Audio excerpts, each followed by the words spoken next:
ग्वालियर में BSF inspector के digital arrest पर खुलासा हुआ है। कर्नाटक, औरंगाबाद, गुड़गांव में इसकी लिंक मिली है।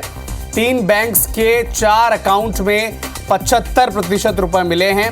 टेकनपुर बीएसएफ एकेडमी में इंस्पेक्टर अबसार अहमद से ठगी हुई थी। 1 महीने तक इसे डिजिटल अरेस्ट रखा गया था और डिजिटल अरेस्ट कर करीब 72 लाख रुपए से ठग लिए गए थे।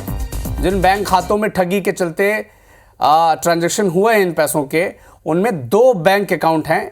बंधन बैंक एक खाता और एक बैंक ऑफ सिंगापुर और बैंक ऑफ बड़ौदा में ये पैसे ट्रांसफ़र हुए हैं। तो 3 बैंक के 4 अकाउंट्स में ये पैसे ट्रांसफ़र किए गए हैं। इसके लिंक भी कर्नाटक से अब मिल रहे हैं।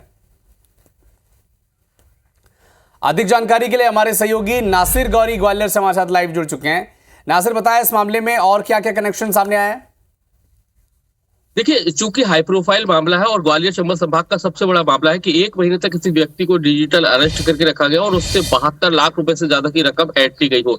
अब इस मामले को लेकर ग्वालियर पुलिस और साइबर क्राइम पुलिस लगातार एक्टिव है। उसको 3 लिंक है वो मिली है, वो जो अलग अलग लोकेशन की है, और उसके साथ ही 3 बैंक है। बंधन बैंक है, सिंगापुर बैंक ऑफ सिंगापुर है, बैंक ऑफ बड़ौदा है, जिसमें ये ट्रांजेक्शन हुआ है।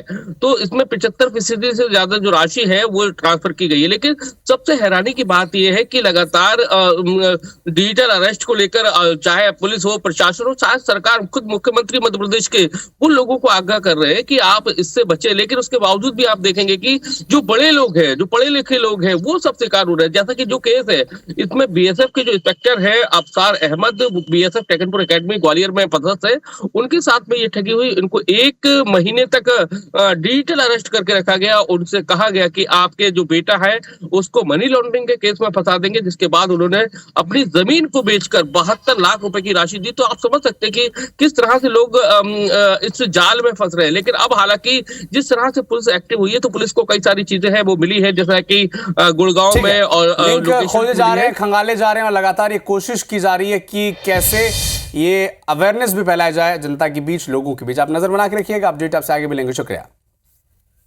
इंदौर में बीएसएनएल के रिटायर्ड कर्मचारी से 1 करोड़ रुपए की ठगी हो गई। 15 दिन में मुनाफे का लालच दिया गया। फर्जी ऐप डाउनलोड कराकर शेयर मार्केट में निवेश करवाया गया था और शिकायत के बाद क्राइम ब्रांच ने 25 लाख रुपए तो फ्रीज करवा दिए हैं। लेकिन धोखाधड़ी करने वालों की तलाश में अब जो क्राइम ब्रांच की पुलिस है इंदौर की, वो जुटी हुई है।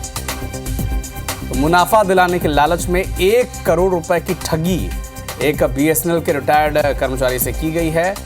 और हालांकि एक्टिव हुई पुलिस और 25 लाख रुपए फ्रीज करा दिए हैं, लेकिन जो बाकी के पैसे हैं वो अब तक रिकवर नहीं हो पाए। 15 दिन में मुनाफे का लालच देकर ठगी की गई। इंदौर में बीएसएनएल के रिटायर्ड कर्मचारी से 1 करोड़ रुपए की ठगी कर ली गई।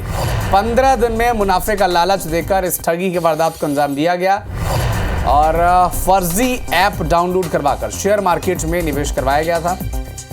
शिकायत के बाद क्राइम ब्रांच ने 25 लाख रुपए फ्रीज कर दिए हैं और धोखाधड़ी करने वालों की तलाश में अब वो जुटी हुई है। अंशुल मुकाती हमारे सहयोगी फोन लाइन पर जुड़े। अंशुल, बताएं इस मामले के बारे में। जी बिल्कुल, आपको बता दूं कि इंदौर में बुजुर्ग से निवेश के नाम पर यह ठगी का मामला जो है सामने है, जिसमें रिटायर्ड बीएसएनएल बुजुर्ग जो है उसके साथ यह ठगी की गई है। इसमें पहले बुजुर्ग से संपर्क किया गया और उसे बताया गया कि 100% रिटर्न के साथ ही इसमें एक बड़ा मुनाफा जो है शेयर मार्केट में निवेश का मिल सकता है। और इसी को लेकर के बुजुर्ग ने जो है वो निवेश कर डाले और उसके बाद निवेश की राशि जो है बुजुर्ग को बढ़ती हुई दिखाई भी दी। लेकिन जब निवेश का पैसा बुजुर्ग वापस निकालना चाह रहा था तो वो पैसा वापस नहीं निकला और उसके बाद बुजुर्ग को अपने साथ ठगी का एहसास हुआ, जिसके बाद बुजुर्ग ने इंदौर क्राइम ब्रांच में इसकी शिकायत की है। हालांकि शुरुआती तौर पर ही क्राइम ब्रांच ने तत्काल कार्रवाई करते हुए 25 लाख रुपए जिस अकाउंट में जमा थे उसे फ्रीज करा दिया है और बाकी जिन खातों में पैसा गया उनकी जांच क्राइम ब्रांच के द्वारा की जा रही है और आरोपियों की तलाश में भी अब क्राइम ब्रांच पुलिस जो है वो जुट गई है। जी ठीक है, आप नजर बना के रखिएगा। अंशुल, आपसे अपडेट आगे मिलेंगे। शुक्रिया।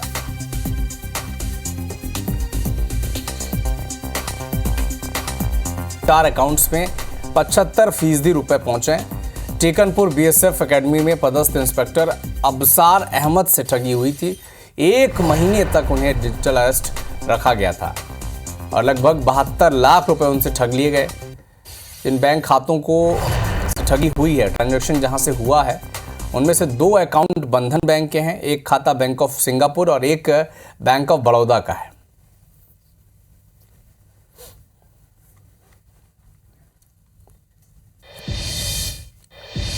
इंदौर में बीएसएनएल के एक रिटायर्ड कर्मचारी से 1 करोड़ रुपए की ठगी हो गई। 15 दिन में मुनाफे का लालच देकर ठगी की गई है। फर्जी ऐप डाउनलोड करवाकर पहले जो पैसे थे उसे शेयर मार्केट में लगाया गया और फिर शिकायत के बाद 25 लाख रुपए रिकवर किए गए हैं और बाकी की जो रुपए हैं उसकी रिकवरी की कोशिश की जा रही है। आरोपियों की भी तलाश की जा रही है।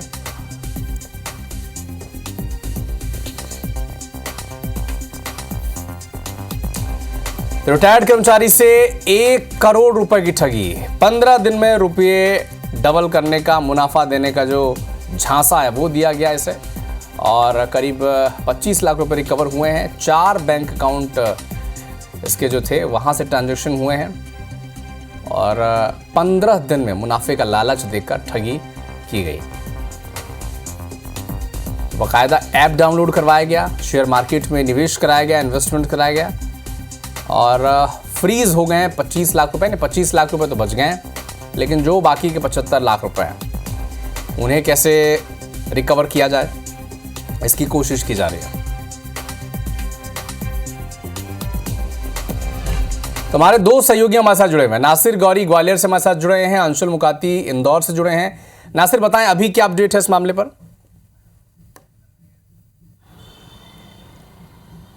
देखिए, इस मामले में जैसे कि 72 लाख रुपए का जो ट्रांजेक्शन हुआ है उस मामले को लेकर 3 साइबर क्राइम को क्लू मिले हैं और उसके बाद कर्नाटक, औरंगाबाद और गुड़गांव में ये लिंक है और 4 बैंक अकाउंट है जिसमें ये राशि ट्रांसफर की गई है। बंधन बैंक है का है, एक बैंक ऑफ बड़ौदा और सिंगापुर बैंक ऑफ सिंगापुर का। तो कुल मिलाकर देखा जाए तो सबसे ज्यादा जो हैरत का मामला ये है कि 1 महीने तक उनको डिजिटल अरेस्ट करके रखा जाता है। बीएसएफ की टेकनपुर एकेडमी में इंस्पेक्टर के पद पर पदस्थ है। उनको धमकी दी जाती है उनके बेटे को मनी लॉन्ड्रिंग के केस में फंसा दिया जाएगा और उन्होंने अगर राशि नहीं तो आनंद फानंद में उन्होंने अपनी जमीन को बेचा और उसके बाद उनको जो ठगी की गैंग है उनको पैसा ट्रांसफर किया। लेकिन आप क्लू मिल गए। पुलिस का दावा है कि हम बहुत जल्द उनके पास पहुंच जाएंगे। लेकिन ग्वालियर चंबल अंचल में देखा जाए तो सबसे बड़ी ठगी का मामला है जहां पर 72 लाख रुपए की से ज्यादा की ठगी कर ली गई है। डिजिटल 1 महीने तक डिजिटल अरेस्ट करके रखा गया। लेकिन सबसे और भी चौंकाने वाली बात यह है कि सबसे ज्यादा जो लोग हैं, जो पढ़े लिखे लोग हैं, वो शिकार हो रहे। इससे पहले देखा जाए तो जिला मलेरिया अधिकारी है वो इसका शिकार हुए थे। इससे पहले एक बड़े उद्योगपति है वो इसका शिकार हुए थे। तो कुल मिलाकर देखा जाए तो बड़े लोग और पढ़े लिखे लोग इसका शिकार हो रहे हैं। और सबसे चौंकाने वाली बात यह भी है कि सरकार हो या पुलिस हो या अलग अलग प्लेटफॉर्म पर, कॉलर टूल्स पर सरकार, मुख्यमंत्री खुद चेता रहे कि आप डिजिटल अरेस्ट जिस तरह से ठगीबाज लोग हैं उनसे सतर्क रहे, फ्रॉड कॉल कर रहे हैं, लेकिन उसके बावजूद भी लोग सतर्क नहीं हो रहे। ये कहीं ना कहीं हैरान करने वाली बात है। अगर बात की जाए तो 2 साल में 3702 बार सरकार ने प्रयास किया है, अलग अलग कैंपेन चलाया है कि ठगी के मामलों को रोका जाए, लेकिन उतनी ही तेजी से ये मामले बहुत बढ़ भी रहे हैं। ठीक है अंशुल, यहाँ पर रिटायर्ड बीएसएनएल के कर्मचारी हैं इंदौर। 1 करोड़ रुपए की ठगी हो गई, 25 लाख हालांकि फ्रीज किए गए, लेकिन जो बाकी का 75 लाख रुपए है उन्हें कैसे रिकवरी की कोशिश की जा रही, क्या संभव है, क्या अपडेट अभी बताएं?